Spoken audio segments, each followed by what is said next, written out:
أعوذ بالله من الشيطان الرجيم. بسم الله الرحمن الرحيم. الحمد لله رب العالمين الرحمن الرحيم مالك يوم الدين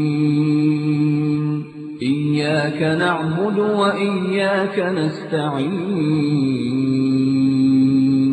اهدنا الصراط المستقيم صراط الذين أنعمت عليهم غير المغضوب عليهم ولا الضالين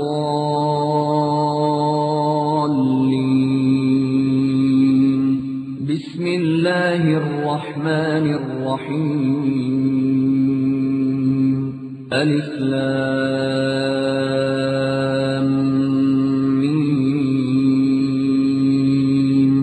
ذلك الكتاب لا ريب فيه هدى للمتقين الذين يؤمنون بالغيب ويقيمون الصلاة ومما رزقناهم ينفقون.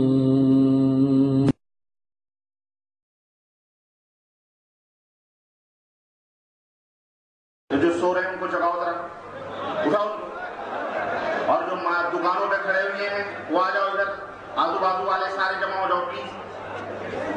آپ تقریر سننے آئے ہیں یا یہاں پہ مارکیٹنگ کرنے آئے ہیں؟ آ جائیں آ جائیں آ جائیں. نبی رحمت صلی اللہ علیہ وسلم کے دیوانوں آؤ، سامنے آؤ، پھر گفتگو ہوگی. بالکل جو سو رہے ہیں انہیں پیچھے ڈھکیل دو اور جمع مردی کا مظاہرہ کرتے ہوئے وخیر الہدی ہدی محمد صلی اللہ علیہ وسلم وشر الامور محدثاتها وكل محدثة بدعة وكل بدعة ضلالة وكل ضلالة في النار. قال الله تبارك وتعالى في كلامه المجيد أعوذ بالله السميع العليم من الشيطان الرجيم بسم الله الرحمن الرحيم يا أيها الذين آمنوا اتقوا الله حق تقاته ولا تموتن إلا وأنتم مسلمون واعتصموا بحبل الله جميعا ولا تفرقوا. وقال تعالى في موضع آخر وما أرسلناك إلا رحمة للعالمين.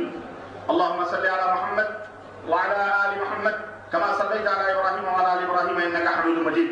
اللهم بارك على محمد وعلى آل محمد كما باركت على إبراهيم وعلى آل إبراهيم إنك حميد مجيد. تمام قسم کی حمد و ثنا کبریائی اور بڑائی اس اللہ عز و جل کے لیے لائق و زیبہ ہے جس نے ہمیں اور آپ کو پیدا فرمایا، اور بیش بہا درود و سلام ذات مبارکہ مطہرہ پر جن کا نام نامی اسم گرامی احمد مجتبیٰ محمد مصطفیٰ صلی اللہ علیہ وسلم.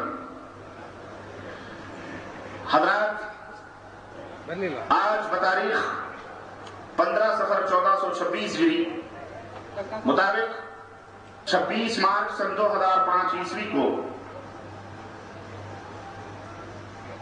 سر زمین چتردرگا میں جو ایک تاریخی شہر ہے، سرزمین چتردرگا کرناٹک انڈیا پر صوبائی جمعیت اہل حدیث کرناٹک و گوا کے زیر اہتمام جو 2 روزہ کانفرنس بنام رحمت للعالمین کانفرنس منعقد ہو رہی ہے یا ہو چکی ہے. اس عظیم الشان کانفرنس میں، اس عظیم الشان دینی اور اصلاحی کانفرنس میں میرا موضوع ہے شدائد المحن اور رحمت کائنات. اللہ عز و جل سے دعا ہے کہ اللہ تبارک و تعالی ہماری اس کانفرنس کو قبولیت کا شرف عطا فرما لے، اور اللہ تمام حاضرین کو اور سامعین کو جہاں تک میری آواز پہنچ رہی ہے، اللہ تبارک و تعالی سب کو جنت الفردوس میں جگہ عطا فرمائے اور ہمارے گناہوں کو معاف فرمائے. آمین یا رب العالمین. صدر محترم فضیلت الشیخ انیس الرحمن مدنی حفظہ اللہ اور ناظم اسٹیٹ مولانا زبیر علی صاحب اور آپ حضرات سامعین، اہالیان چتردرگا کے لیے نہایت ہی شرف اور اعزاز کی بات ہے کہ آج ان کی سرزمین پہ جمعیت اہل حدیث کے چاند اور ستارے اتر کے ان کے سامنے بیٹھے ہوئے. یہ عظیم الشان کانفرنس صوبائی جمعیت اہل حدیث کرناٹک گوا کے زیر اہتمام منعقد ہو رہی ہے. میرے عزیزوں، میرے دوستوں اور بھائیوں، ریاست کرناٹک گوا یا شہر بنگلور، اس ریاست میں چتر درگا سے بھی اہم اور حسین اور خوبصورت مقامات اور جگہیں موجود ہیں، مگر احباب جماعت، اکابرین جماعت کی نظر انتخاب سرزمین چتر درگا کے اوپر پڑتی ہے. یہ اہالیان چتر درگا کے وسیع الظرفی اور ان کی جرأت و بہادری اور ان کی شجاعت و دلیری کی عظیم دلیل اور نشانی.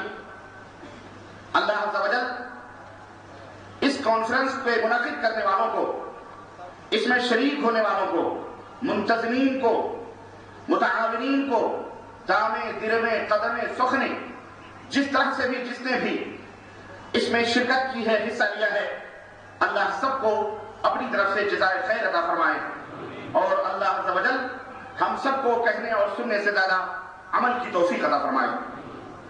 دوستوں اور بھائیوں، ہزار نعمتیں ہم پر اللہ عز و جل کی ہیں کہ اگر ان نعمتوں کو ہم شمار کریں تو ساری کائنات کے درختوں کو قلم بنا لیا جائے اور سمندروں کو سیاہی بنا لی جائے. یہ سارے درخت ختم ہو سکتے ہیں، سمندر خشک ہو سکتے ہیں، لیکن رب کی نعمتوں کا شمار نہیں ہو سکتا. رب ذوالجلال نے ارشاد فرمایا، ان تعدوا نعمت اللہ لا تحصوها وان تعدوا نعمت اللہ لا تحصوها. اگر تم اللہ کی نعمتوں کو شمار کرنا چاہو تو شمار نہیں کر سکتے. میرے عزیزو، رب کائنات کی تمام نعمتیں اور انگنت نعمتیں ہمارے اوپر اس کے احسانات ہیں، لیکن ان تمام بخششوں، ان تمام احسانوں اور ان تمام شفقتوں اور رافتوں میں سب سے بڑا انعام و اکرام، سب سے بڑا کرم اور سب سے بڑی نوال و عطا جناب رحمت للعالمین حضرت محمد رسول اللہ صلی اللہ علیہ وسلم کی ہے. آپ کی نبوت و رسالت، اللہ تبارک و تعالیٰ نے ہمارے اوپر ایک عظیم احسان فرمایا اور آپ کی نبوت و رسالت کے اوپر ایمان لانے کا ہمیں حکم دیا، اور کہنے والے نے کہا کہ تیرے جلووں سے چراغاں ہیں، تیرے جلووں سے چراغاں کا سما ہوتا ہے، تیرے جلووں سے چراغاں کا سما ہوتا ہے، جگمگا اٹھتی ہے یہ منزل ویراں ہر شب. تیری سانسوں کی مہک جن میں بسی رہتی ہے، تیرے سانسوں کی مہک جن میں بسی رہتی ہے، ان ہواؤں سے مہکتا ہے شبستہ ہر شب. آن کی آن میں آفاق پہ چھا جاتا ہے، آن کی آن میں آفاق پہ چھا جاتا ہے، نکہت و نور کا اڑا ہوا طوفان ہر شب. میرے عزیزو، ایک شخص کروڑپتی ہو، ایک شخص لکھپتی ہو، ایک شخص کار اور بنگلے کا مالک ہو، ایک شخص زمینوں کا مالک ہو، ایک شخص بہت زیادہ مال و دولت یا ملک کا حکمران یا بادشاہ ہو، لیکن اگر اس کو نبی رحمت للعالمین حضرت محمد رسول اللہ صلی اللہ علیہ وسلم کی اطاعت و محبت حاصل نہ ہو، وہ نبوت و رسالت کے ماننے کی ذمہ داری قبول نہ کرتا ہو، کلمہ پڑھ کر بھی اسوہ نبی کا پیروکار نہیں بنتا ہے، تو وہ دنیا والوں کی نگاہوں میں بھلے کروڑپتی بن جائے، اسلام کی نگاہوں میں وہ کنگال اور بدنصیب اور بھکاری ہوتا ہے. اسے جلد یا بدیر موت کے آہنی پنجے اپنی گرفت میں لینے والے ہیں، اور مرنے کے بعد اسے دوزخ کا ایندھن بننا ہے.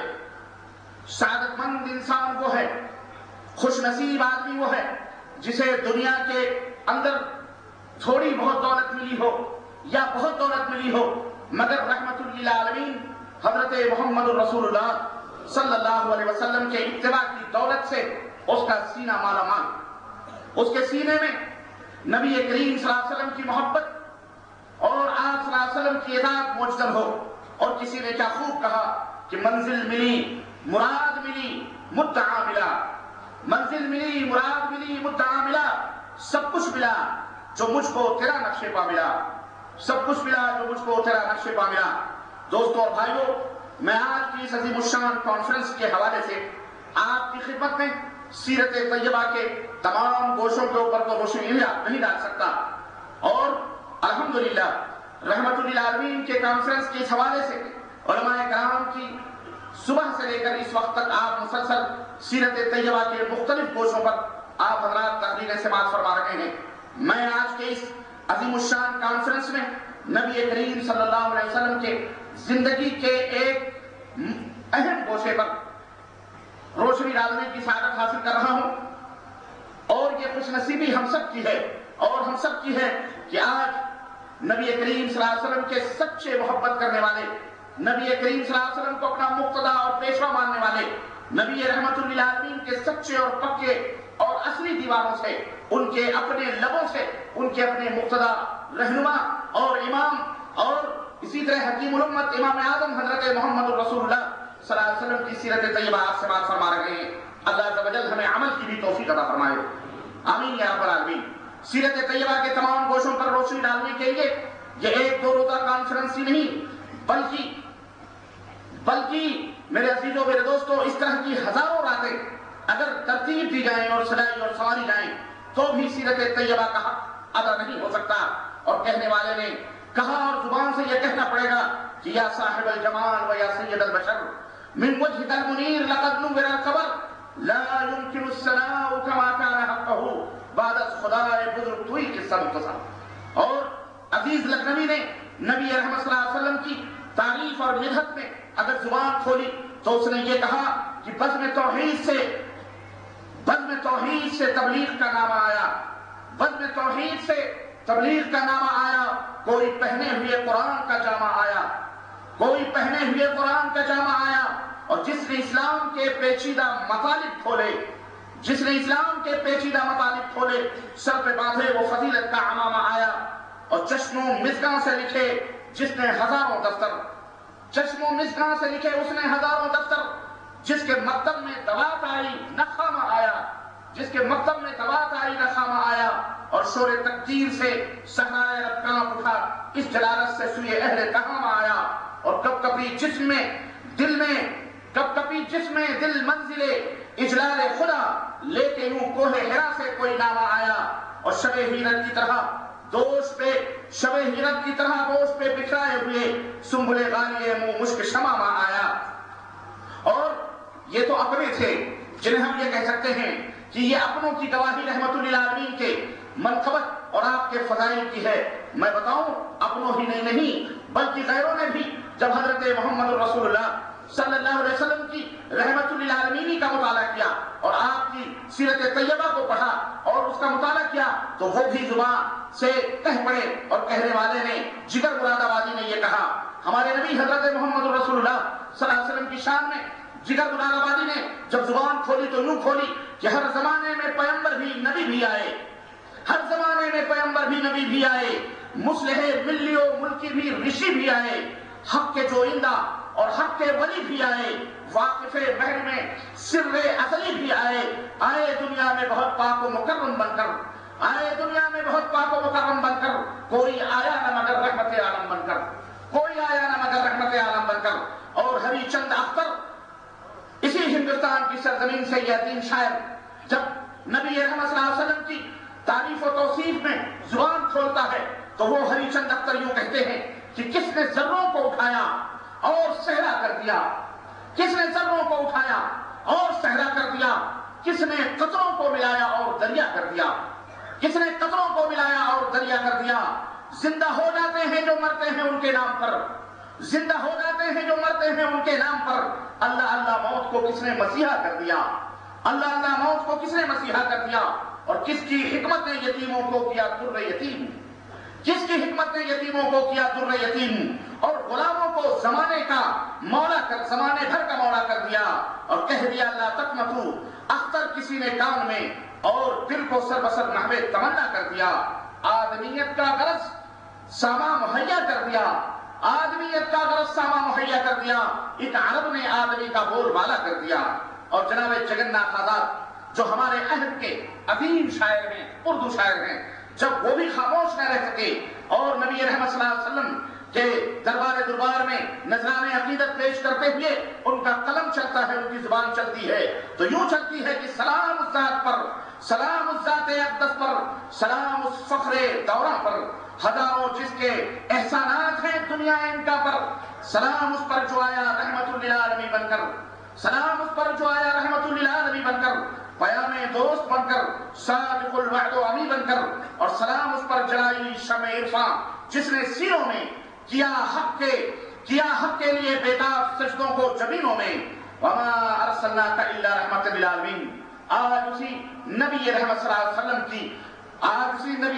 وسلم کی سیرت طیبہ کے لیے ہم اور آپ گوش برآباد ہیں، اور صبح سے لے کر اس وقت تک ہم آپ صلی اللہ علیہ وسلم کی سیرت طیبہ کے مختلف گوشوں کو سماعت فرما رہے ہیں۔ میرے عزیزوں، میرے مسلمان دوستوں اور بھائیوں، قابل مبارکباد ہیں آپ اور قابل تحسین ہے کہ آپ کی زندگی کی یہ زکوٰۃ نکل رہی ہے، جو آپ گھنٹے، جو دن، 2 دن، 1 دن جو آپ صرف کر کے کاروبار کو چھوڑ کر یہاں حاضر ہوئے ہیں، یہ آپ کے زندگی کی زکوٰۃ ہے۔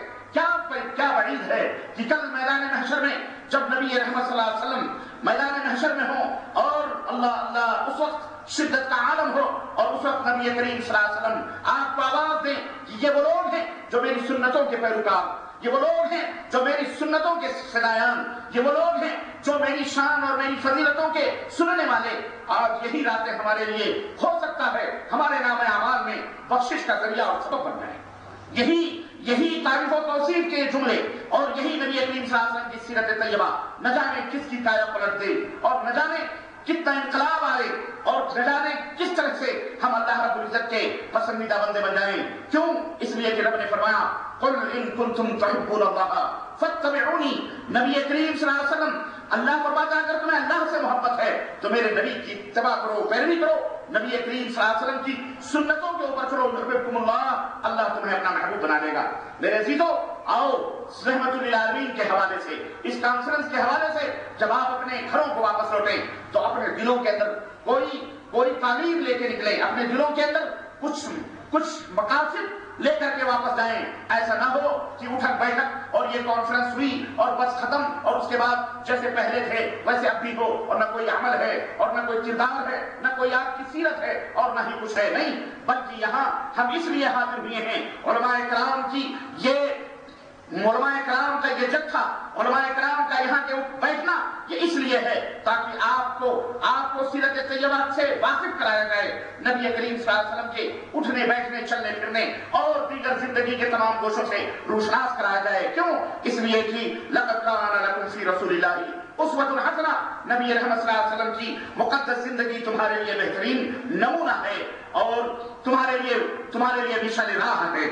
یہ قصہ لطیف ابھی نہ تمام ہے، جو کچھ بیان ہوا ہے وہ آغاز باب تھا، بات نکلی تھی سیرت مصطفیٰ کو کوزے میں سمونے کی، مگر میں نے بتلایا کہ 1 شب 2 شب نہیں، بلکہ اس کے لیے دفتر چاہیے۔ نبی کریم صلی اللہ علیہ وسلم کے سیرت کے تمام گوشوں کو سمیٹنے کے لیے ہزاروں راتیں چاہیے۔ آئیے نبوت کی حیات مبارکہ کے صرف ایک گوشے پر نظر ڈالتے ہیں، زندگی کے ایک گوشے پر ہم نظر ڈالتے ہیں اور مختصر طور پر نبی کریم صلی اللہ علیہ وسلم کی سیرت میں چھاپ کر دیکھتے ہیں کہ اس گوشے میں ہمارے لیے کیا کیا عبرتوں کی موتیاں اور ہمارے لیے کیا دساتیر زندگی موجود ہیں، اور کیا کیا ہمارے لیے اسوے اور کیا کیا ہمارے لیے طریقہ عمل موجود ہیں۔ نبی رحمت للعالمین صلی اللہ علیہ وسلم اپنی اس دعوت کی راہوں میں کن کن شدائد اور کن کن مشکلات سے گزرے اور کن کن مشکلات کا نبی کریم صلی اللہ علیہ وسلم نے سامنا کیا، اور کس طرح ان مسائل اور ان محنت اور ان مشکلات کو جبل مستقیم بن کر ان شدائد اور تکالیف کا کس طرح نبی کریم صلی اللہ علیہ وسلم مقابلہ کرتے ہیں۔ میرے بھائیوں، اس میں ہمارے لیے بہت بڑی درس کی باتیں اور بہت بڑی عبرتوں کی باتیں ہیں۔ آج ذرا سی باتوں پر آج جب ہم دعوت کے میدان میں نکلتے ہیں، جب لوگوں کو توحید کی دعوت دیتے ہیں، لوگوں کو سنت کی دعوت دیتے ہیں، نبی کے احادیث کا تذکرہ کرتے ہیں، لوگوں کے سامنے نبی کریم صلی اللہ علیہ وسلم کی سیرتوں کا تذکرہ کرتے ہیں، تو لوگوں کی پیشانیوں پہ بل پڑ جاتے ہیں، لوگ ہمیں تانے دیتے ہیں، لوگ تان و تشنیع سے ہمارے دلوں کو زخمی کرتے ہیں، لوگ تہمتیں اور دشنام ترازیاں اور نہ جانے کیسے کیسے الزامات دیتے ہیں، اور ذرا سی بات پر ہم لوگ ملول خاطر ہو جاتے ہیں، پست ہمت ہو جاتے ہیں، حوصلے ہمارے پست ہونے لگتے ہیں۔ آج کی اس کانفرنس سے میں آپ کو یہ درس دینا چاہتا ہوں، یہ میسج پہنچانا چاہتا ہوں، آپ کے سینوں میں ایک بات اتارنا چاہتا ہوں کہ دنیا کے لوگوں ذرا سوچو تو صحیح، تم اپنے جسم اور اپنے جان کو جو نہایت ہی عزیز سمجھتے ہو، تم اپنے چہرے کو، اپنے مال اور اپنے دولتوں کو اگر اپنے نزدیک سب سے بہتر سمجھتے ہو تو میں سمجھتا ہوں کہ ابھی تمہارا ایمان کامل نہیں ہوا ہے۔ ایمان کامل اس وقت ہوگا جب تمہارے جسم، تمہارے چہرے، تمہاری مال، تمہاری دولتیں، تمہارے مال، تمہارے آبا و اجداد، تمہارے ماں اور باپ، تمہارے بھائی بہن، تمہارے اور ہمارے آل اولاد، سب کچھ اس رحمت کائنات حضرت محمد رسول اللہ صلی اللہ علیہ وسلم سے سب سے جو ہے ان کے مقابلے میں اللہ کے نبی صلی اللہ علیہ وسلم سب سے زیادہ عزیز اور سب سے زیادہ محبوب نہ بن جائے، اس وقت تک ایمان کامل ہو سکتا نہیں ہو سکتا۔ ایمان کامل اسی وقت ہوگا جب کائنات کی دولتیں ایک طرف ہوں، اپنے جسم، اپنی اذیتیں، اپنے دکھ، اپنی پریشانیاں ایک طرف ہوں، اللہ اکبر، اپنے مسائل ایک طرف ہوں، اور رحمت للعالمین حضرت محمد رسول اللہ صلی اللہ علیہ وسلم کی سیرت طیبہ ہمارے سامنے کھڑی ہو، اور ہم دیکھیں کہ اللہ کے نبی کس طرح ان تکالیف اور ان تاب و تشنیع اور غیروں کے ان الزامات اور تہمتوں کا کس طرح مقابلہ کرتے تھے، تو یہ سوچ کر کے ہمارے درد دور ہو جائیں، ہم ملول خاطر نہ ہوں، ہم شکستہ دل نہ ہوں، ہم نہ ٹوٹے نہ بکھریں، بلکہ ان کے لیے ہدایت کی دعا کریں کہ جو پتھر کھا کر کے بھی ہدایت کی دعا کیا کرتا تھا، اللہم اہد قومی فإنہم لا یعلمون، اے اللہ میری قوم کو ہدایت دے اس لیے کہ وہ قوم نہیں جانتی۔ یہ ہمیں ارب و عجم کے مالک کا درس دے رہا ہے کہ ارب و عجم کے مالک ہو جاؤ گے، حکومتوں کی لالچ دے رہا ہے، اور صرف لا الہ الا اللہ کہنے سے ہمارا دل یہ کہتا ہے یہ پاگل ہو چکا ہے، یہ مجنون ہو چکا ہے، یہ ہرا کی پہاڑیوں میں بیٹھ کر اس کا دماغ چل گیا ہے۔ وہ ہنستے ہیں، اللہ اکبر، یہ خطاب نعوذ باللہ پاگل ہونے کا، مجنون ہونے کا کس نے دیا اور کس بات پر دیا؟ ذرا غور کرو، یہاں سے ہمیں درس ملتا ہے۔ اے توحید و سنت کے پروانوں اور اے اہل حدیثوں، تم دنیا کے گوشے گوشے میں چلتے ہو اور لوگ تمہیں تانے اور تشریح دیتے ہیں، رب کعبہ کی قسم ہے، محمد الرسول اللہ صلی اللہ علیہ وسلم کو یاد کر لیا کرو، ہر زخم منتقل ہو جائیں گے اور ہر تکلیفیں دور ہو جائیں گے انشاءاللہ تعالی۔ کبھی ملول خاطر نہ ہو، اس طرح کے چرچے، اس طرح کی زبانیں آج کوئی نئی نہیں ہیں، بلکہ برسوں سے استعمال کی جا رہی ہیں۔ جن دنیا کے مسیحا ہو، پوری دنیا کی نگاہیں تمہارے قدموں کی راحتوں پر ٹکی ہوئی ہیں، تمہارے قدموں کی چاک کے منتظر ہیں۔ کتاب و سنت کے پروانوں، ہم زبانی دعوے نہیں کرتے، اللہ کا فضل اور اس کا احسان ہے، عملی تصویر بھی پیش کرتے ہیں۔ ہماری نگاہوں میں محمد الرسول اللہ صلی اللہ علیہ وسلم کی امامت کبریٰ کے بعد کوئی امام جج سکتا، ہاتھ مانگے بولو، جج سکتا نہیں جج سکتا۔ ہم وہ ہیں جو زبان سے دعوے نہیں کرتے، ہم شرک کے خلاف کا جھومر بنا کر نگر نگر، گلی گلی، ڈگر ڈگر ہم پھر کر اور مار کھا کر، گالیاں سہ کر، تہمتیں برداشت کر کے ہم لوگوں کو دعوت دیتے ہیں کہ اے لوگوں، اگر لا الہ الا اللہ، اللہ کے سوا کوئی معبود برحق نہیں ہے تو ہم کو بھی چاہیے تو رحمت للعالمین کی اطاعت بھی بولو خالص۔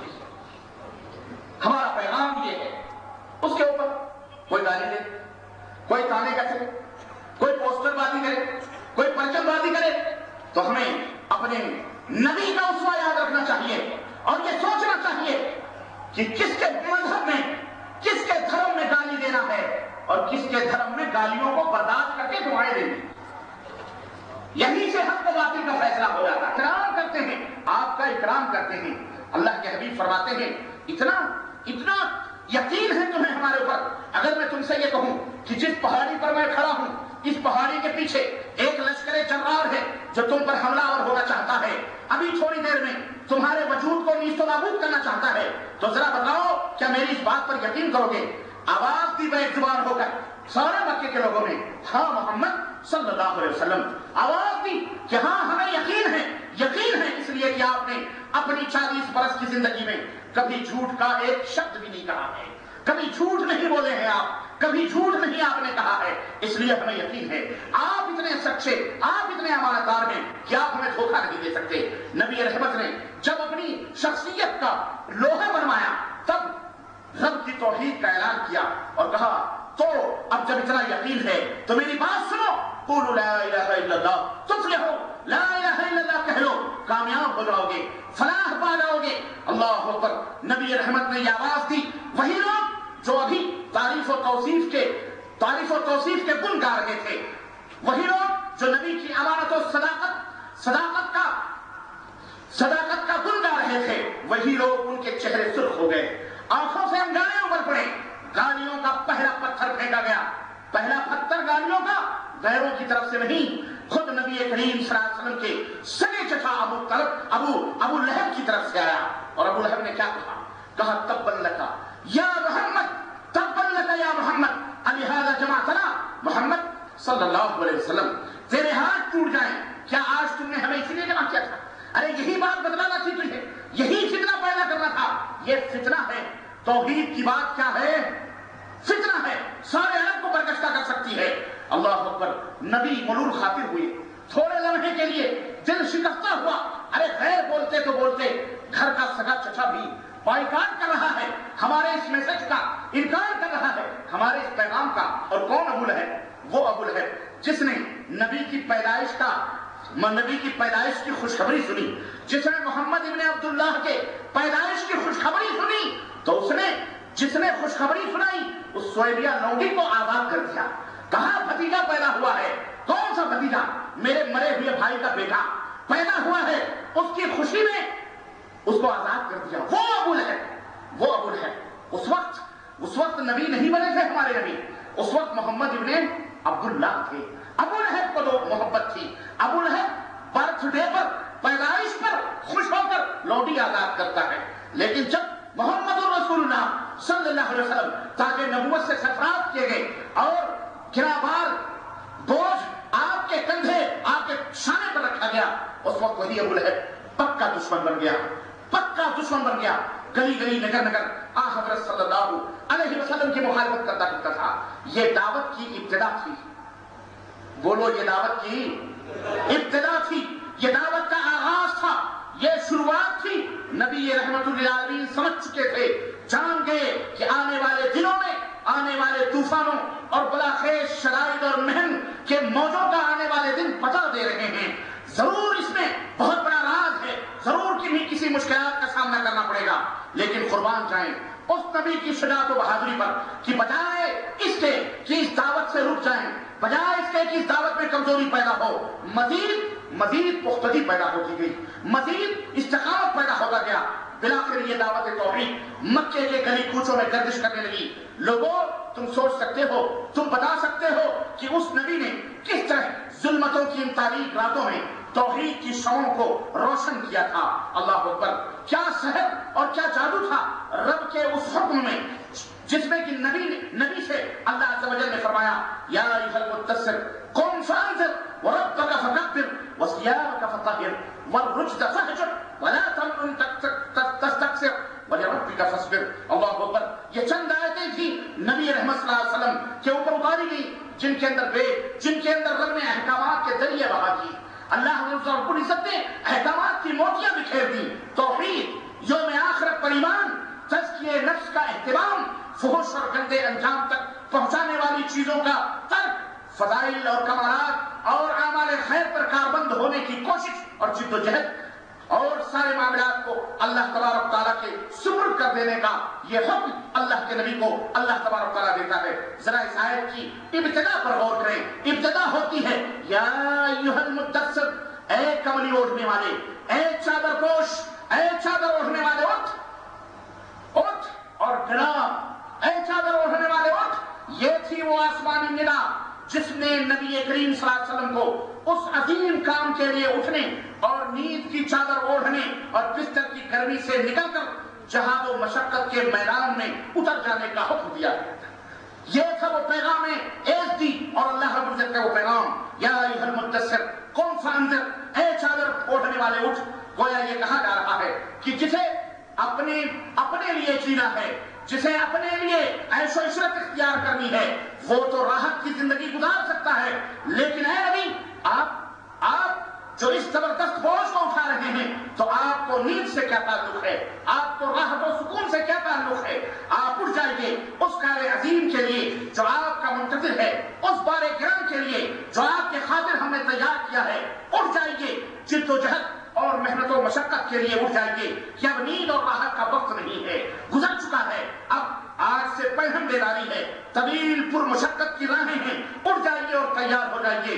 یا ایھا المدثر، ان راہوں میں کانٹے بچھائے جائیں گے، ان کے اوپر صبر کیجیے اور نہایت ہی پابندی اور استقامت کے ساتھ آگے بڑھیے۔ عزیزان ملت اسلامیہ، یہ بڑا ہی عظیم اور بڑا ہی پرہیبت کلمہ ہے، چنانچہ اس نے اس کلمے نے نبی رحمت صلی اللہ علیہ وسلم کو پرسکون گھر، گرم آغوش اور نرم نرم بستروں سے کھینچ کر تند اور طوفانوں اور تیز جھکڑوں کے درمیان لا کر کے کھڑا کیا اور اس کے اتاہ سمندر میں ڈھکیل دیا۔ لوگوں کے ضمیر اور زندگی کے حقائق کی کشاکشی کے درمیان انہیں لا کر کے کھڑا کر دیا گیا۔ رسول رحمت صلی اللہ علیہ وسلم اٹھ گئے، اس دعوت کو لے کر اٹھ گئے اور 20 سال سے زیادہ عرصے تک اٹھے رہے، راحت و سکون کو تج دیا۔ زندگی اپنے لیے اور اہل و عیال کے لیے اب یہ زندگی نہ رہی۔ آپ اٹھے تو اٹھے ہی رہے، کام کیا، کام کرتے ہی رہے، ایک معبود برحق کی طرف۔ اور کام کیا تھا نبی کریم صلی اللہ علیہ وسلم کا؟ دعوت کیا تھی؟ ایک معبود برحق کی طرف لوگوں کو دعوت دینا۔ آپ نے یہ کمر توڑ بوجھ اپنے شانے پر کسی دباؤ کے بغیر اٹھا لیا۔ یہ بوجھ تھا اس روئے زمین پر امانت کبریٰ کا بوجھ، ساری انسانیت کا بوجھ، سارے عقیدے کا بوجھ اور انسانیت کو غلامی کے زنجیروں سے چھڑانے کا بوجھ، ساری اور مختلف میدانوں میں جہاد اور دفاع کا بوجھ۔ 3 سال تک نبی رحمت صلی اللہ علیہ وسلم کی یہ دعوت خفیہ طریقے سے چلتی رہی، پوشیدہ طریقے سے چلتی رہی۔ اور اس خفیہ طریقے دعوت کا مقصد کیا تھا؟ مقصد یہ تھا کہ یہاں مکے کے اندر کعبے کے پاسبان بھی تھے اور بتوں کے نگہبان بھی تھے۔ یہ وہ لوگ تھے جنہیں پورا عرب تقدس و عظمت کی نگاہوں سے دیکھتا تھا۔ یہاں ایسی عظیمت اور ایسی استقامت درکار تھی جسے مصائب و مشکلات کے جھٹکے اپنی جگہ سے نہ ہلا سکیں۔ اس کیفیت کا تقاضا یہ تھا کہ کچھ دنوں کے لیے اس دعوت کو خفیہ اور پوشیدہ رکھا جائے تاکہ اچانک کوئی ایسا حملہ نہ ہو اور کوئی ایسا طوفان نہ کھڑا ہو کہ اس کو روکنا مشکل بن جائے۔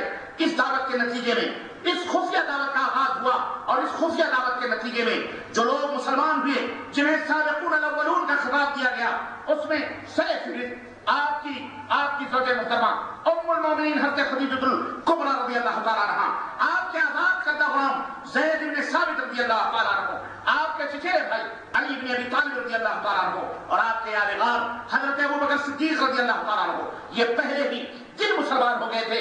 جس دن نبی نے دعوت دی اسی دن مسلمان ہو گئے۔ پھر حضرت ابوبکر کی کوشش سے حضرت عثمان غنی مسلمان ہوئے، زبیر مسلمان ہوئے، عبد الرحمن بن عوف اسلام میں داخل ہوئے، سعد بن ابی وقاص داخل ہوئے، اور اسی طرح ابن عبید اللہ یہ اسلام کا حراوت دستہ تھا جو نبی کریم صلی اللہ علیہ وسلم کی دعوت پر لبیک کہہ چکا تھا۔ بلال حبشی بھی شروع میں مسلمان ہو چکے تھے، اور ان کے علاوہ اب امین امت ابو عبیدہ بن جراح اور دیگر بہت سارے صحابہ مسلمان ہو چکے تھے۔ پھر میرے عزیزوں، میرے دوستوں، خفیہ دعوتوں کا یہ نتیجہ تھا۔ پھر ایک دن آیا، اللہ عز و جل نے آسمان سے آواز دی، وحی نازل فرمائی اور فرمایا فاصدع بما تؤمر وأعرض عن المشرکین۔ اے نبی، اب وقت آ گیا ہے، اب پردے سے باہر نکلیے، پوشیدگی کا زمانہ نہیں رہا، خفیہ دعوتوں کو کینسل کیجیے، اب کھلم کھلا دعوت ہونی چاہیے، مکے کے اندر کھلم کھلا دعوت ہونی چاہیے۔ فاصدع بما تؤمر، جس بات کا تمہیں حکم دیا جا رہا ہے، جو دعوت تمہارے حوالے کی گئی ہے، اس کو علیان بیان کیجیے۔ وأعرض عن المشرکین، اور یہ 360 بتوں کے پجاری، یہ مشرکین، ان سے اعراض کیجیے اور اپنی دعوت میں آگے بڑھیے۔ اللہ اکبر۔ اس کے بعد کیا تھا؟ اللہ اکبر۔ اس کے بعد رسول رحمت للعالمین اللہ کے یہ ہوئی اس حکم کو پا کر شرک و خرافات کا پردہ آپ نے چاک کرنا شروع کر دیا۔ بتوں کی حقیقت کیا ہے، ان کی قدر و قیمت جو ان کی نگاہوں میں مشکل کشائی کی حیثیت حاصل کر چکی تھی، بیماروں کو شفا دینا، بے اولادوں کو اولاد دینا، وہ بت جو ان کے اپنے معبود بن چکے تھے، استغفر اللہ، جنہیں وہ خدا سمجھ بیٹھے تھے، نفع اور نقصان کا مالک انہیں سمجھ بیٹھے تھے، اور انہیں کو سب کچھ ان کو پوچھتے تھے، ان کو نظر و نیاز چڑھاتے تھے، ان کے نام کو اٹھتے بیٹھتے یاد کرتے تھے، پکارا کرتے تھے، اور ان کے نام کے بکریاں ذبح کرتے تھے، اونٹ ذبح کرتے تھے، ان کے نام کے ذبیحے چھوڑا کرتے تھے۔ اللہ کے نبی صلی اللہ علیہ وسلم نے کھلا ان کی رد کرنا شروع کی، لوگوں کو سمجھانا شروع کیا، دلیل دینا شروع کیا۔ یہ بیچارے یہ مسکین ہیں، یہ تو ان کے اوپر مکھی بھی بیٹھ جائے، یہ مکھی بھی نہیں اڑا سکتے، یہ پتھر کے سنم کیا بولیں گے، ان کی پوجا نہ کرو۔ دیکھو تمہارا پیدا کرنے والا کون ہے، وہ مالک ہے جو عرش کے اوپر مستوی ہے، جس نے زمین بنائے، آسمان بنائے، تمہیں پیدا کیا، تمہارے ماں باپ کو پیدا کیا، آپ و اجداد کو پیدا کیا۔ یہ وہ اللہ ہے جو نفع اور نقصان کا مالک ہے، وہ اللہ ہے جو بیماروں کو شفا دیتا ہے، وہ اللہ ہے جو مشکلات کو دور کرتا ہے، لوگوں کو مشکلات میں بھی ڈالنے والا وہی اور مشکلات سے نکالنے والا بھی وہی۔ اللہ کے حبیب نے اس طرح سے مچ بچ کر کے دونوں نے دعوت دینا شروع کی، دلائل دیتے ہوئے، دلائل دیتے رہے، اور دلائل ابراہیم کی بنیاد پر ان سے واشگاف اور کھلم کھلا توحید کی دعوت کو دینا شروع کیا۔ نبی مثالیں دے دے کر سمجھاتے کہ یہ بت کس قدر ناکارے ہیں، یہ بت کسی کام کے نہیں ہیں، اور میرے بھائیوں جو شخص انہیں پوچھتا ہے اور ان کو اپنے اور اللہ کے درمیان وسیلہ بناتا ہے، وہ کھلم کھلا گمراہی کے اندر ہے، وہ گمراہ ہے، وہ مشرک ہے، وہ اللہ کا باغی ہے۔ اللہ اکبر، اللہ اکبر۔ یہ صدا مشرکین مکہ کے کانوں میں پہنچی، یہ آوازہ ان کے کانوں میں پہنچا، احساس غضب کے شعلے بھڑک اٹھے اور لوگوں کے چہرے تمتما اٹھے غیظ و غضب سے۔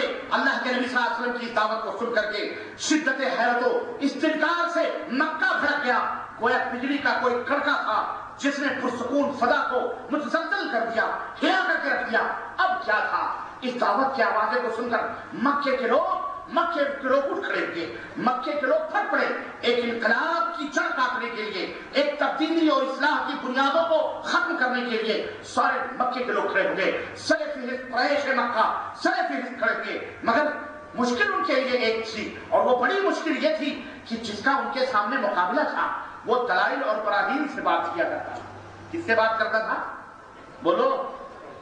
وہ ایسی باتیں کرتا تھا جو دلوں اور دماغ میں اتر جایا کرتی تھی، جسے وہ جادو کا نام دیا کرتے تھے، سحر کا نام دیا کرتے تھے۔ اللہ اکبر۔ وہ ان کے سامنے ایک ایسا آدمی تھا جو مکارم اخلاق کی بلند چوٹیوں پر فائز تھا، ایک ایسا آدمی تھا جس کی صداقت و امانت کے وہ گن گایا کرتے تھے، اخلاق اور اس کی شرافت و نجابت اور اس کی پاکیزگی اور طہارت کی قسمیں کفار مکہ کھایا کرتے تھے۔ ایسے شخص سے مقابلہ تھا۔ اللہ اکبر۔ وہ کیا کہہ سکتے تھے، وہ کیا کر سکتے تھے؟ اس چیز نے انہیں حیرت میں ڈال رکھا تھا، کریں تو کیا کریں، اب اس کا مقابلہ کیسے کریں؟ بالآخر ایک نتیجے پر پہنچے، فیصلہ کیا مل جل کر کے قریش مکہ نے کہ ایسا کرو، اس کا چچا ابو طالب ہے، بوڑھے چچا کے پاس چلو اور اس سے درخواست کرو کہ اس کو دعوت توحید سے روک دے۔ اللہ اکبر۔ ابو طالب کے پاس آئے، ابو طالب سے کہا، بھتیجے نے، اور دلائل تیار کی، بات کرنے کے لیے کچھ دلیل چاہیے۔ کفار مکہ نے دلیل بنائی، اور دلیل بھی ذرا سنو مسلمانوں تاکہ تمہیں بھی سمجھ آئے، تم بھی سمجھو، کیونکہ تم بھی ہمارے ہی ساتھ اسی توحید و دعوت راہوں میں ہو، توحید و سنت کی دعوت کی راہوں میں ہو، اور علماء کرام بھی اسی توحید و سنت کی تبلیغ اور دعوت میں ہیں۔ وہ کوئی معاملہ پرانا نیا نہیں ہے، سارے کا سارا پرانا ہے۔ اگر کوئی بس زبانیں بدل گئی ہیں، چہرے بدل گئے ہیں، لفظوں کی کاٹ وہی ہے، گفتگو وہی ہے، بات وہی ہے، صرف زبانوں کے اندر، چہروں کے اندر تبدیلیاں ہوئی ہیں۔ اس نقشے کو یاد کرو کہ نبی کریم صلی اللہ علیہ وسلم کو پست کرنے کے لیے، آپ صلی اللہ علیہ وسلم کی دعوت کے سامنے قدغنیں لگانے کے لیے، رکاوٹیں پیدا کرنے کے لیے مکے کے عظیم آدمی کی خدمت میں حاضر ہوئے ابو طالب کے دربار میں۔ مائی باپ محمد صلی اللہ علیہ وسلم، اس کو دیکھو، یہ دلائل بنایا کیا؟ یہ ہمارے معبودوں کو گالیاں دیتے ہیں۔ یہ کیا کرتے ہیں؟ ہمارے معبودوں کو، سمجھ آئی کہ نہیں آئی؟ سمجھ رہا ہوں میں کہاں سے بول رہا ہوں؟ سمجھا کرو ذرا۔ یہ ہمارے معبودوں کو گالیاں دیتے ہیں، یہ ہمارے بزرگوں کو بلا بھلا کہتے ہیں۔ ابو طالب، آبا و اجداد کیا احمق اور پاگل تھے؟ ارے ہمارے باپ دادے کیا گمراہ تھے؟ یہ گمراہ، وہ یہ کہتے تھے۔ اللہ کے نبی انہیں گالی دیتے تھے؟ بولو، اللہ کے نبی گالی دے سکتے ہیں؟ لیکن ان کے ان جھوٹے معبودوں کو نبی یہ کہتے تھے، یہ نفع نقصان کے مالک نہیں، یہ بے قدر و قیمت لوگ ہیں، یہ سن نہیں سکتے، یہ چل نہیں سکتے، یہ کھا نہیں سکتے، یہ پھر نہیں سکتے، یہ پی نہیں سکتے، یہ تمہارا کوئی فائدہ نقصان نہیں کر سکتے۔ اس بات کو وہ لوگ کہتے تھے یہ گالی ہے۔ اللہ، اس بات کو وہ لوگ کیا کہتے تھے؟ اے ہندوستان کے مسلمانوں، ذرا کان کھول کر کے سنو، یہ کیا کہتے تھے؟ یہ گالی ہے، یہ بزرگوں کی توہین ہے۔ اللہ اکبر۔ یعنی اگر یہ مان لیتے کہ یہ نفع نقصان کے مالک ہیں، یہ غیب جانتے ہیں، یہ دلوں کے بھیدوں کو جانتے ہیں، یہ نظر نظرانے قبول کرنے والے ہیں، یہ ہماری شفاعت کرنے والے ہیں، یہ ہماری سفارش کرنے والے ہیں، یہ ہمارے وسیلہ ہیں، تو گویا معاملہ صاف تھا، محمد صلی اللہ علیہ وسلم بھی ان کے ساتھ تھے، پھر وہ گالی نہ تھی۔ ذرا غور کرو، سوچنے کی بات ہے، یہ وہ ٹرننگ پوائنٹ ہے جو آج تک باعث نزاع بنی ہوئی ہے، اور اگر مسلمان اس پوائنٹ کو سمجھ جائے، رب کی قسم وہ تمام باطل معبودان سے، اور دنیا اگر مسلمان ہی نہیں پوری دنیا اگر سمجھ جائے اس پوائنٹ کو، تو تمام معبودان باطلہ سے دستبردار ہو کر ایک اللہ واحد کا کلمہ پڑھ لے۔ لیکن شیطان یہاں بیٹھ کر ان کے دلوں اور دماغوں کو مقدر کرتا ہے اور ان کو سمجھاتا ہے، یہ تمہارے بزرگ ہیں، یہ تمہارے یہ کر سکتے ہیں، یہ بیٹا دیتے ہیں، یہ بیٹی دیتے ہیں، یہ فلاں ہے، یہ فلاں ہے، یہ فلاں ہے، تمہارے باپ دادے اسی کو ماننے والے ہیں، وہ دیکھو بڑے بڑے جوادری بیٹھے ہیں، وہ دیکھو کعبے کے پاسبان ہیں، وہ دیکھو بڑے بڑے لوگ ہیں، آخر وہ بھی تو اس کو مانتے ہیں۔ اسی عصبیت نے، اسی اندھی روش نے ان کو گمراہ کیا ہوا تھا، جو شیطان نے ان کے لیے جال بنے تھے۔ اللہ اکبر۔ ابو طالب کے پاس آئے، ابو طالب کے پاس دلائل دی کہ بزرگوں کو گالیاں، اپنے بھتیجوں کو سمجھا دو۔ ابو طالب نے نرم نرم باتیں کی، انہیں سمجھا بجھا کر کے کہا ٹھیک ہے آپ جاؤ، میں اپنے بھتیجے سے نپٹ لوں گا۔ بھتیجے کے پاس آئے، اللہ اکبر، بھتیجے سے کہتے ہیں، سیرت کی بات ہے، بھتیجے کہتے بھتیجے یہ بڈھا چچا بوڑھا ہو چکا ہے، اب یہ بوجھ برداشت نہیں کر سکتا، پورے مکے کے لوگ دشمن بنے ہوئے ہیں، بیٹے اس دعوت توحید سے باز آ جا، کیا بات ہے، چھوڑ دے اس کو۔ اللہ اکبر۔ نبی رحمت صلی اللہ علیہ وسلم فرماتے ہیں، اللہ کہتے ہیں اے چچا، اگر مکے کے لوگ میرے داہنے ہاتھ میں سورج اور بائیں ہاتھ میں چاند لا کے رکھتے پھر بھی میں توحید کی دعوت سے باہر آ سکتا۔ اس نبی کے ماننے والے ہو، اس نبی کے ماننے والے اور کلمہ پڑھنے والے ہو، بولو دعوت توحید سے کبھی رک سکتے نہیں رک سکتے۔ علم علی اعلان توحید و سنت کی دعوت ہونی چاہیے، چاہے کسی کی پیشانیاں سمٹیں، چاہے کوئی خوش ہو، چاہے کوئی اپنے باپ داداؤں کی رت لگاتا رہے۔ ڈاکٹر کا کام آپریشن کرنا ہے، مریض چیختا ہے چیخنے دے۔ اگر ڈاکٹر مریض کے چیخ اور پکار کو سنیں اور اس سے گھبرا جائے، اسے ڈاکٹر کہیں گے؟ اسے ڈاکٹر نہیں کہیں گے۔ تو تم اس امت کے ڈاکٹر ہو، تم اس امت کے کون ہو؟ ڈاکٹر ہو، توحید و سنت کے پاسبان ہو، نوجوانوں بزرگوں، کبھی گھبراؤ مت، کبھی چنانچہ سنو، میں شرائط اور محنت کا تذکرہ کر رہا ہوں۔ آغاز ہوا اور پھر نتیجہ آگے آ رہا ہے دھیرے دھیرے، یہاں سے اسٹارٹ ہوئی وہ مصیبتیں اور پریشانیاں نبی رحمت صلی اللہ علیہ وسلم پر۔ ایک انداز ان کا نہیں تھا تکلیف پہنچانے کا، کئی انداز تھے، کبھی زبان استعمال کیے جاتے، کبھی اشیاء دنیا کی چیزیں استعمال کی جاتی، کبھی غیروں کو اپنا استعمال کیا جاتا، کبھی دشمنوں کو مختلف انداز سے ایذا رسانیوں کا سلسلہ جاری ہوا۔ ابو طالب نے جب یہ کلمہ سنا محمد رسول اللہ صلی اللہ علیہ وسلم کی زبان سے، کہا بھتیجے لگتا ہے تو اپنی راہوں میں پختہ ہے، چاہ اب کچھ بھی ہو اپنی دعوت کو اعلان لوگوں کے سامنے بیان کر، اب تیرا کوئی بال بھی بیکار نہیں کر سکتا ہے۔ اللہ اکبر۔ دوسرا محاذ قائم کیا، جب دیکھا نبی کریم صلی اللہ علیہ وسلم بات نہیں جا رہے، دعوت پہ دعوت دے رہے ہیں، بہت بڑی چیز کا سہارا لیا تھا انہوں نے، توحید کی دعوت کی رکاوٹ کے لیے مکے کے بڑی عظیم شخصیت کا، سمجھو اس دور کے ڈی ایس پی رہے ہوں گے، ان کا سہارا لیا کہ بچاؤ، نہیں تو پھر تو یہ ہم گئے، یہ پورا ہمارا دھرم جائے، ورنہ محمد کو نہیں روکو گے تو مشکل ہو جائے۔ اس دور کے بہت بڑے آدمی تھے، لوگ انہیں عزت و اکرام کی نظر سے دیکھتے تھے۔ اللہ اکبر۔ سمجھ جاؤ کیا کیا ہو رہا ہے۔ اگر یہ محاذ پہ فیل ہو گئے، نبی صلی اللہ علیہ وسلم پھر بھی دعوت توحید دیتے تھے، پھر دوسری محاذ شروع ہوئی۔ اب حج کے مہینوں میں مخصوص لوگوں کو تیار کیا گیا، جانتے تھے کہ نبی حج کے مہینوں میں حاجیوں سے ملتے ہیں اور جاتے ہیں اور ان کے خیموں میں توحید کی دعوت دیتے ہیں۔ اب چاروں طرف راستوں پر بٹھا دیا گیا، کیا لوگوں کو دیکھنا، ایک آدمی ہے محمد نام ہے، پاگل ہو چکا ہے، مجنون ہو چکا ہے، بہت بڑا جادوگر ہے، اس کی آواز نہ سننا، اور اللہ اکبر، چاروں طرف سے یہ صدائیں، جو بھی مکے کے جس گلی سے داخل ہوتا، جس راستے سے داخل ہوتا، اسے یہ باقاعدہ پریس کیا جاتا، اسے پہنچایا جاتا، اس کو بتایا جاتا۔ اللہ اکبر۔ نبی نے اپنے نبوت کا پرچار بھی کس کی زبان سے کروایا؟ اپنوں سے کم غیروں کی زبانوں سے کروایا. اب جو مکے میں داخل ہو رہا ہے وہ بھی حیران و شرطن ہے. بھلا ایسا آدمی کون سا پیدا ہوا کہ جس طرف دیکھو ہر ایک اس کا دشمن بنا ہوا ہے, ہر ایک اس کا دشمن بنا ہوا ہے. ان کی سمجھ میں یہ بات آنے لگی یہ ضرور کوئی معجزاتی چیز ہے, یہ ضرور کوئی اندھونی چیز ہے. چلو, اور انسان کی فطرت ہے جس چیز سے منع کیا جائے اس چیز کو وہ ضرور کرتا ہے. چنانچہ غیروں نے پرچار کیا, آئے نبی کی زبان سے قرآن کی تلاوتیں سنی, نبی کے اللہ کا کلام سنا, اللہ اکبر دل دے بیٹھے اور نبی کے سامنے دونوں سال اٹھ کر کے پکار اٹھے, اشہد ان لا الہ الا اللہ واشہد ان محمد رسول اللہ. یہ تھے میرے بھائیوں, اس طرح سے یہ محاذ قائم کیا. پھر اس پر بھی فیل ہو گئے اور تعداد مسلمانوں کی بڑھنے لگی. نتیجہ یہ ہوا اب دوسرا محاذ اختیار کیا, تال و تشریح دینا, مذاق اڑانا اور استہزاء کرنا, اور اس طرح سے نبی کریم صلی اللہ علیہ وسلم کو ٹارچر کرنا. اور نتیجہ یہاں تک پہنچا وہ نبی, اللہ اکبر میرے عزیزوں میرے دوستوں, منہ کلیجہ منہ کو آتا ہے, اس کو کس قدر تکلیفیں پہنچائے گی کہ اللہ اکبر گھر میں کھانے کی پتیلی پک رہی ہے. تم آج کیا ہو, تم جن مصیبتوں اور پریشانیوں سے دوچار ہو رہے ہو, آج دنیا جو تمہارے پیچھے پڑی ہوئی ہے تم سمجھتے ہو کہ بہت بڑی مصیبت ہے. اللہ اکبر, ہمارے چہرے ہمارے جسم اس نبی کے چہرے اور جسم جیسے نہیں ہو سکتے. ہمارا اپنا بدن اس نبی کے بدن جیسا, ہمارا اپنا گھر اس نبی کے گھر جیسا نہیں ہو سکتا. اس صبر و شکیب کے پیکر کا وہ اسوہ دیکھو.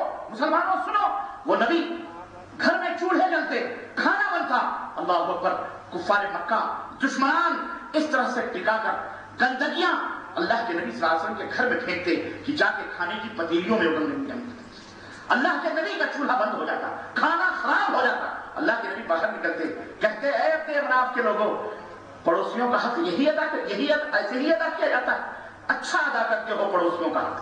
اللہ کے نبی دعا کرتے, اللہ کے رسول صلی اللہ علیہ وسلم جن مسائل اور جن پریشانیوں سے دوچار ہوئے, اللہ اکبر اسی دعوت کی راہ میں آج ہمارے اوپر کوئی مشکل نہیں, آج ہمارے اوپر کوئی پریشانی نہیں. مسلمانوں, یہ بدلانے کا مقصد, اور آج کی شب میں تم نے بہت سیرتیں سنی نبی کریم صلی اللہ علیہ وسلم کی زندگی کے, لیکن یہ کوشا بدلانے کا مقصد یہ ہے کہ اس راہ میں بہت سارے طوفان آئیں گے, بہت ساری مشکلات آئیں گی, بہت ساری دشواریاں آئیں گی. اور اے نوجوانوں, کبھی تمہیں تمہاری ماں, تمہارے باپ, تمہارے رشتہ داروں سے دشمنی کرنا پڑے گی. یہ وہ راستہ ہے, یہ وہ پرخار وادیاں ہیں جس پر چل کر تمہیں تار و تشریح اور تمہیں دشمنی, یہاں تک کہ قتل و غارت گری بھی ہو سکتی ہے. دشمن یہاں اس نتیجے تک بھی پہنچ سکتا ہے. تمہارے سامنے حضرت محمد رسول اللہ صلی اللہ علیہ وسلم کا سراپا پیکر ہونا چاہیے, نمونہ ہونا چاہیے, نبی کی سیرت طیبہ ہونی چاہیے. اللہ اکبر, استہزاء اور مذاق اڑانا, تکذیب کرنا, نبی صلی اللہ علیہ وسلم کو جھٹلانا. اور اللہ اکبر سیرتوں میں آتا ہے کہ نبی علیہ السلام مجنہ کے بعد اوقاف کے بازار میں, مجنہ میں, ذوالمجاز میں, مکے کے اندر جا کر کے بازاروں میں لوگوں کو دعوت دیتے تھے اور کہتے تھے لوگوں لا الہ الا اللہ پڑھ لو, اللہ ہی معبود حقیقی ہے, اللہ کی عبادت کرو, اللہ کی بندگی کرو. اللہ اکبر, ابو لہب جس نے صہیبہ کو آزاد کیا تھا نبی رحمت صلی محمد بن عبداللہ کے پیدا ہونے پر, اللہ اکبر وہ پیچھے جاتا. روایتوں کے اندر آتا ہے نبی علیہ السلام آگے چلتے تھے, ابو لہب کنکریاں جیب میں بھر کر, پتھر بھر کر, ابو لہب پیچھے سے نبی کے قدموں کا نشانہ لگا کر, ٹکا کر آپ کے قدموں کو مارتا تھا. روایتوں کے اندر آتا ہے کہ نبی کے قدمائے مبارک زخموں سے خون ابل پڑتا تھا اور آپ کے جوتے خون سے بھر جایا کرتے تھے. یہ مصیبتیں اپنوں سے اللہ, لیکن پھر بھی اللہ کے رسول صلی اللہ علیہ وسلم اپنی اس دعوت سے باز نہیں آتے تھے اور بازار میں مار کھاتے, بازار میں چور رکھتی مار کھاتے, گھر میں آتے. حضرت ام المؤمنین خدیجۃ الکبریٰ جیسی عظیم الشان بیوی اللہ نے عطا فرمائی تھی, اور یہ وہ خدیجۃ الکبریٰ ہیں, یہ وہ خدیجۃ الکبریٰ ہیں کہ جن کے بارے میں روایتوں میں آتا ہے کہ جبریل آتے ہیں, کہتے ہیں کہ اللہ کے نبی ابھی ایک عورت آپ کے گھر میں داخل ہونے والی ہے, آپ کے پاس ایک عورت سالن کا پیالہ لے کر کے آ رہی ہے, اگر وہ آپ کے پاس آئے اور گھر میں آئے تو اس کو کہنا کہ اللہ نے آسمان سے اس کے لیے سلام بھیجا ہے. اللہ اکبر, آتی ہیں, دروازہ کھلتا ہے, نبی نے دروازہ کھولا تو ان کی عزیز بیوی حضرت ام المؤمنین خدیجہ الکبریٰ موجود تھی. کہنے لگے خدیجہ خوش ہو جاؤ, اللہ نے ساتوں آسمان سے اوپر عرش کے اوپر وہ رب مستوی تمہارے لیے سلام کا پیغام بھیجا ہے. جبریل آئے تھے, یہ وہ تھے, انہوں نے اپنا سب کچھ ترک کیا تھا نبی رحمت صلی اللہ علیہ وسلم پر. یہ وہ خاتون تھی کہ روایتوں کے اندر آتا ہے نبی کی سیرتوں میں نبی مار کھا کر نبی زخمی ہو کر گھر میں آتے. یہ مخلصہ بیوی، یہ باوفا اور نیک اور صالحہ خاتون اپنے گود میں نبی کریم صلی اللہ علیہ وسلم کے چہرے مبارک کو لے کر زخموں کو دھلتی اور پھائے لگاتی، مرہم لگاتی اور کہتی کلا واللہ لن یخزیک اللہ، اے میرے نبی آپ اپنی دعوت میں اٹل رہیے، اس راہ پر چلتے رہیے، آپ کا رب آپ کو کبھی رسوا کر سکتا نہیں، رسوا کر سکتا. مرہم رکھتی. آج کل کی بیویاں ہوتی، شوہر مولوی صاحب اگر باہر سے مار کھا کر کے آ رہے ہیں تو مولوی صاحب روتے تو وہ 2 ہاتھ اور روتی، وہ چنگھاڑ کرتی. لیکن نہیں، وہ نبوت کے مشکات سے علم حاصل کرنے والی عورتیں تھیں کہ نبی کریم صلی اللہ علیہ وسلم کو تسکین دیتی، انہیں صبر کا صبر بتاتی، نبوت ان کی گود میں سوتے. اور یہ ایک مشکل میرے بھائیوں جنہیں اللہ تعالیٰ نے بیٹیاں دی ہیں، اس دعوت کی راہ میں نبی رحمت صلی اللہ علیہ وسلم نے معاشی، معاشرتی، سماجی اور ہر طرح سے ایذا رسانیوں کا صبر و استقامت کا پیکر بن کر کے مقابلہ کیا ہے. اللہ نے جنہیں بیٹیاں دی ہیں وہ جانتے ہیں بیٹیوں کا درد کتنا بڑا ہوتا ہے. جو بیٹیوں کے باپ ہیں، اگر بیٹی جوان ہے گھر میں شادی نہیں ہوئی ہے، اس کا غم باپ کو کبھی اس کا غم سونے نہیں دیتا ہے. سانپوں کی طرح کروٹیں بدلتی ہوئی جوان بیٹی گھر کے اندر موجود ہو، باپ کو نیند نہیں آتی. اور اگر اس پہ 2-2 3-3 4 بیویاں، 2-2 3-3 4 بیٹیاں ہوں تو مصیبت اور ہو جاتی ہے. اللہ اکبر. اور مسلمانوں، تم اس نبی کا کلمہ پڑھنے والوں، آئی ہے بات تو سن لو. تم نے شادیوں کو اتنا مشکل بنا دیا ہے. آج ایک باپ اپنی بیٹی کو، جوان بیٹی کو گھر میں پالنا دشوار ہو رہا ہے. تم نے مشکل بنایا ہے. اور تم نے جہیز اور لین دین اور یہ گھوڑے جوڑے اور پتہ نہیں دنیا بھر کی غیر مسلموں کے رسم و رواج کو آج تم نے شادیوں کو اتنا مشکل بنا دیا اور زنا کو اتنا آسان بنایا ہے. تم نے بنایا ہے. آج دنیا کے اندر شادی ہمارے ہندوستان کے اندر، اور مسلمانوں تم ہندوستان کے اندر شادی اتنی مشکل بن چکی ہے، زنا اس سے کہیں زیادہ آسان ہو چکا ہے. 5 سال 6 سال 8 سال ایک شادی میں لگتے ہیں، لیکن ایک زنا کرنے میں 5 نہیں 2 منٹ میں آدمی زنا کر کے واپس آ سکتا ہے. میرے عزیزو، اے نبی کے پروانوں، اے نبی کی سنتوں کے دعوے کرنے والوں، توبہ کرو اور یاد رکھو. سنو، اللہ کے نبی نے فرمایا تھا کہ جب تم میں کوئی پیغام نکاح دینے کے لیے آئے تو کیا کرو؟ دیکھو اس کا دین کیا ہے، بدعتی مشرک تو نہیں. پھر اس کے بعد اخلاق دیکھو، وہ حرام خور، جوئے باز، شراب سگریٹ پینے والا تو نہیں، وہ زنا بدکار تو نہیں، وہ بد اخلاق تو نہیں. دین دیکھو، نمازی ہے یا بے نمازی ہے. اخلاق دیکھو، حرام خور ہے یا حلال خور ہے. اگر مطمئن ہو جاؤ تو اپنی بیٹیوں کی شادیاں کر دو. لیکن آج تو ذات اور پات، علاقے اور برادریاں، زبان اور رنگ اور نسل، اور آج تو دولت اور جائیداد دیکھی جاتی ہے، دین کون دیکھتا ہے؟ اے اپنے آپ کو اہل حدیث کہنے والوں، سب سے پہلے تم ہمارے مخاطب ہو، اس کے بعد پورے ہندوستان کے مسلمان، یا جہاں تک میری آواز جاتی ہے وہ سب مخاطب ہیں. شادیوں کو آسان کرو اور جہیز کی لعنتوں کو دریا گرد کرو اور اللہ سے توبہ کرو. شادیوں کو آسان کر کے، کم مہروں میں شادیوں کو آسان کر کے، کم خرچوں میں اپنی بیٹیوں کو بیاہ ہو، تاکہ بہنوں کے ہاتھ پیلے ہوں، رنگ رنگ ہو. یہ ہے سنت، یہ ہے نبی کریم صلی اللہ علیہ وسلم نے بیٹی کی شادی کی.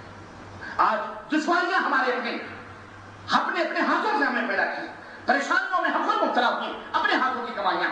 میں یہ کر رہا تھا، جسے اللہ نے بیٹی دی ہے وہ جانتا ہے.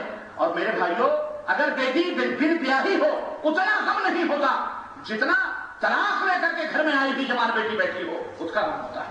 نبی رحمت صلی اللہ علیہ وسلم کے اوپر تم کیا سمجھتے ہو کہ ایسے ہی آپ صلی اللہ علیہ وسلم اس دعوت کی راہوں میں چلتے رہے؟ عتبہ اور شیبہ، ان کے اللہ کے نبی نے رقیہ کو اور ام کلثوم کو اس کے خاندان میں اس میں بیاہ تھا. جب نبی نے دعوت توحید دی، توحید کی صدا بلند کی، سب سے پہلے اس نے کہا طلاق دے محمد کی بیویوں کو، صلی اللہ علیہ وسلم، طلاق دے محمد کی بیویوں پر. 2 جوان بیٹیوں کو طلاق دلوا کر نبی کے گھر کے اندر داخل کیا. گھر میں ہم بھی کھڑے تھے، عثمان بھی کھڑے تھے، بڑے بڑے لوگ بھی کھڑے تھے. ہمیں جرأت نہ ہوئی کہ ہم کافروں کے ہاتھ کو پکڑ لیں، لیکن اس موقع پر ہم نے دیکھا کہ ابو بکر کو خبر ہوئی، دوڑے ہوئے آئے، حضرت محمد رسول اللہ صلی اللہ علیہ وسلم کے اوپر پل پڑے اور کفار کو جھٹکے دے کر، مار کر، دھکے دے کر کے کفار کو الگ ٹکرا رہے ہو؟ جو نبی تمہیں ایک کلمہ توحید کی دعوت دیتا ہے، ایک اللہ کی عبادت و بندگی کی دعوت دیتا ہے، تم اس کو مار رہے ہو۔ اس کا جرم کیا ہے؟ اس نبی کا جرم یہی ہے کہ وہ کہتا ہے سارے معبود جھوٹے ہیں، ایک معبود سچا ہے، تم اس کی عبادت و بندگی کرو۔ چنانچہ حضرت علی کہتے ہیں کہ حضرت علی کہتے ہیں لوگ نبی کو چھوڑ کر، محمد صلی اللہ علیہ وسلم کو چھوڑ کر ابو بکر کے اوپر گر پڑے، ابو بکر کو مارا، اتنا مارا، ابو بکر بے ہوش ہو گئے، لہو لہان ہو گئے۔ اللہ اکبر! یہ بھی موقف ہے اور یہ بھی شدائد و محن کا ایک انداز ہے جو انہوں نے اپنایا ہوا تھا، جو نبی کریم صلی اللہ علیہ وسلم پر بھی، نبی کے ماننے والوں پر بھی ظلم و ستم انہوں نے روا رکھے تھے۔ یہاں تک کہ میرے عزیزو، اللہ کے نبی صلی اللہ علیہ وسلم کے جو صحابہ تھے، میں بہت مختصر طور پر سیرت کے آخری مرحلے پر میں پہنچنا چاہتا ہوں کہ اللہ کے نبی کس طرح سے تمام محن کو اور تمام تکلیفات کو اور تمام پریشانیوں کو جھیلتے ہوئے، برداشت کرتے ہوئے، اپنی دعوت کے پیغام کو لوگوں تک پہنچاتے ہوئے، توحید کے میسج کو لوگوں تک پہنچاتے ہوئے آگے بڑھتے رہے، یہاں تک کہ ہجرت کا موقع آیا۔ ہجرت کے موقع پر اللہ کے نبی صلی اللہ علیہ وسلم کو ننگی تلواریں دروازے پر کھڑے ہوئے پورے قریش مکہ اور ہر قبیلے کا نوجوان اس امید میں کہ آج محمد کے اس گل کو، چراغ کو گل کر دینا ہے، نبی کریم صلی اللہ علیہ وسلم کے کاشر مبارک کو گھیر لیا۔ رات کی تاریکیوں میں زہر میں بجھی ہوئی تلواریں نبی کے گردن کا انتظار کر رہی تھی۔ حضرت جبریل ہے، اللہ نے حکم دیا ہجرت کر جاؤ آج کی رات۔ اللہ اکبر! اللہ کے نبی رات کی تاریکیوں میں اپنے حجرے مبارک سے نکلے، اللہ تبارک تعالیٰ نے کافروں کی آنکھوں پر بندش کر دی اور اللہ کے نبی نکل پڑے، نکلے ابو بکر کے گھر گئے، ابو بکر کو لیا اور پھر ہجرت کی راہوں پہ چل پڑے۔ کفار صبح ہوئی، دیکھا کمرے کے اندر داخل ہوئے، چادر اوڑھے ایک شخص پڑا ہوا ہے، کہا چادر سے اوپر سے قتل کر دو۔ کسی نے کہا نہیں، پہلے چادر اٹھا کر کے دیکھو۔ چادر اٹھا کے دیکھا، حضرت علی ابن طالب سو رہے تھے۔ اللہ اکبر! کہاں گئے نبی؟ کہاں ہم کو نہیں معلوم کہاں گئے، کدھر گئے؟ کب اس طرح سے اللہ کے نبی بچ کر، یہاں بھی ہمارے لیے عبرت ہے، یہاں بھی ہمارے لیے بہت بڑی دعوت اور بہت بڑی نشانی ہے، اور یہاں بھی ہمارے لیے اسباب اور ذرائع کو لینا اپنے تحفظ اور اپنی بقا کے لیے یہ بہت ضروری ہے۔ وہ اللہ کے نبی تھے، وہ چاہتے بد دعا کرتے تو کچھ کا کچھ ہو جاتا، لیکن اللہ کے رسول صلی اللہ علیہ وسلم نے ان کے لیے بد دعا نہ کی۔ ہجرت کر کے مدینہ نکل گئے، غزوہ احد ہوئی، غزوہ احد آیا اور اللہ کے نبی کو وہاں ستایا گیا، اللہ کے نبی کے دندان مبارک شہید کیے گئے، آپ کے چہرے مبارک کو پتھروں سے زخمی کیا گیا، آپ صلی اللہ علیہ وسلم کے اوپر تیر برسائے گئے، آپ نے ان مشکلات کو بھی برداشت کیا۔ یہ پوری حیات طیبہ مشکلات سے بھرپور آگے بڑھتی ہوئی اللہ کے رسول صلی اللہ علیہ وسلم کی زندگی، ایک وقت آیا میرے عزیزوں، 63 برس کی زندگی نبی نے مکمل کی، 40 سال نبوت سے خالی زندگی اور 23 برس نبوت کی زندگی، جس میں 13 برس مکے کا اور 10 برس مدنی زندگی، اور اس کے بعد نبی علیہ السلام اس دعوت توحید کو دیتے دیتے ایک آخری وقت آیا جس میں اللہ تبارک تعالیٰ نے اپنے نبی کو حکم دیا کہ اب تمہارا آخری وقت آ چکا ہے، اب تمہیں اللہ کو پیارا ہونا ہے۔ اس موقع پر بھی اللہ کے رسول صلی اللہ علیہ وسلم کے اوپر جو مسائل اور جو پریشانیاں جو موت کی گھڑیوں میں جو آتی ہیں، اللہ اکبر، اس کا تذکرہ آپ اگر سنیں گے روکتے کھڑے ہو جائیں گے۔ اس موضوع پر کہتے ہیں آپ اس کو سن سکتے ہیں، میں اسے وقت کی نزاکت کو دیکھتے ہوئے میں اسے بیان نہیں کر سکتا، اتنا میں ضرور کہوں گا کہ میرے عزیزوں، یہ ہے نبی کریم صلی اللہ علیہ وسلم کی سیرت اور یہ ہے محمد رسول اللہ صلی اللہ علیہ وسلم کی حیات طیبہ کا ایک مختصر سا گوشہ۔ 15 منٹ ہم زائد لے چکے ہیں، جس کے لیے ہم آپ سے معذرت چاہتے ہیں۔ آخری بات کہتے ہوئے اور آخری پیغام دیتے ہوئے ہم لوگ سب چاہتے ہیں کہ اے دور دراز سے آئے ہوئے مسلمانوں اور اے اپنے آپ کو کتاب و سنت سے جڑے ہوئے لوگوں، اللہ کے نبی کا یہ اسوہ تمہارے سامنے ہے۔ اب تم فیصلہ کرو کہ تمہیں کون سا طریقہ عمل اور کون سا طریقہ اختیار کرنا چاہیے زندگی کے گزارنے میں یا زندگی کی راہوں میں، دشمنوں سے ٹکرانے کا یا دشمنوں کے لیے جارحانہ انداز اختیار کرنے کا یا ان سے دعا کرنے کا یا صبر و شکیب کا۔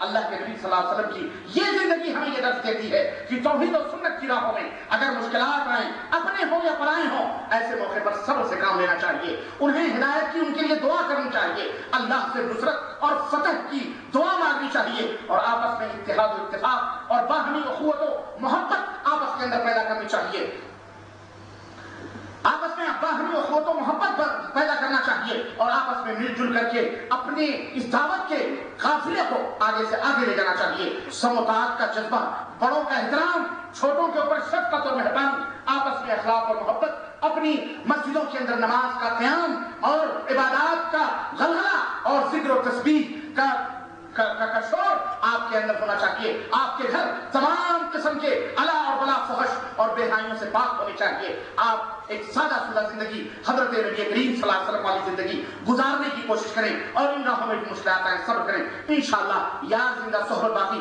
کل انشاءاللہ فوائد اطاعت رسول صلی اللہ علیہ وسلم کے اوپر تفصیلی خطاب ہوگا. آج وقت مختصر تھا, بہت سارے علماء کرام, لیکن کل انشاءاللہ ہم ہوں گے, آپ ہوں گے, ہماری رات ہوگی انشاءاللہ تعالی. اللہ تعالیٰ سے دعا ہے کہ اللہ تعالیٰ ہمارے اس کانفرنس کو قبول فرمائے اور اللہ عز و جل ہم سب کے اس حاضری کو قبول فرمائے اور ہم سب کو جنت الفردوس میں جگہ عطا فرمائے. اے بار الہ, ہم خالی ہاتھ تیرے دربار میں دعا کرتے ہیں. اے اللہ جتنے بھی حاضرین ہیں, اے اللہ سب کو جنت میں جگہ عطا فرما.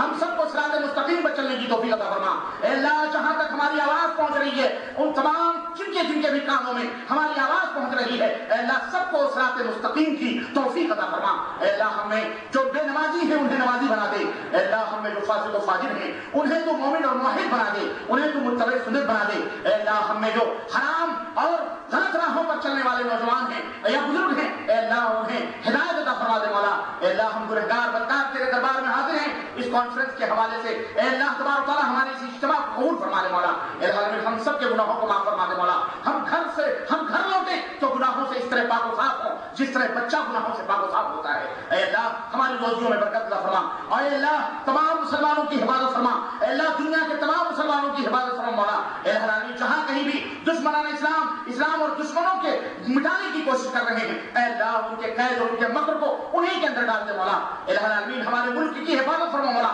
اے اللہ ہندوستان کی حفاظت فرما مولا, اور ہندوستان اور ہمارے ملک کے جو دشمن ہیں انہیں ذلیل و رسوا فرما مولا. اے اللہ ہمیں اپنے ملک کی خدمت اور اپنے وطن کی آبیانی کے لیے ہمیں توفیق عطا فرما مولا کہ ہم زیادہ سے زیادہ ہم اس ملک کی خدمت کریں اور اس ملک کو آگے بڑھانے کی کوشش اور جدوجہد کریں. بار الہ دشمنان اسلام کو غارت فرما مولا, ان کے اوپر اپنا قہر نازل فرما مولا. العالمین جو اس ملک کے دیش دروہی دشمن ہیں, اللہ انہیں اپنا قہر نازل فرما, ان کے اوپر غارت اور ان کے بیریاں نازل فرما دے مولا. العالمین اسلام اور مسلمانوں کو سخری عطا فرما, اسلام اور مسلمانوں کو غلبہ عطا فرما, مسلمانوں کے اسلام کو کے نظام کو پوری کائنات کے اوپر نافذ کرنے کی توفیق عطا فرما. اور العالمین سارے کائنات کے جو غیر لوگ ہیں, جو غیر مسلمین ہیں, سب کو اسلام کی دولت سے مالا مال فرما مولا. رحمت کائنات کے دامن سے انہیں وابستہ فرما مولا. العالمین اپنے برائے سب کو نبی کریم صلی اللہ علیہ وسلم کے نقوش پاک کی اطاعت اور اتباع کرنے کی توفیق عطا فرما مولا. آمین یا رب العالمین. وصلی اللہ علی نبینا محمد وعلی آلہ وصحبہ اجمعین. والسلام علیکم ورحمۃ اللہ وبرکاتہ.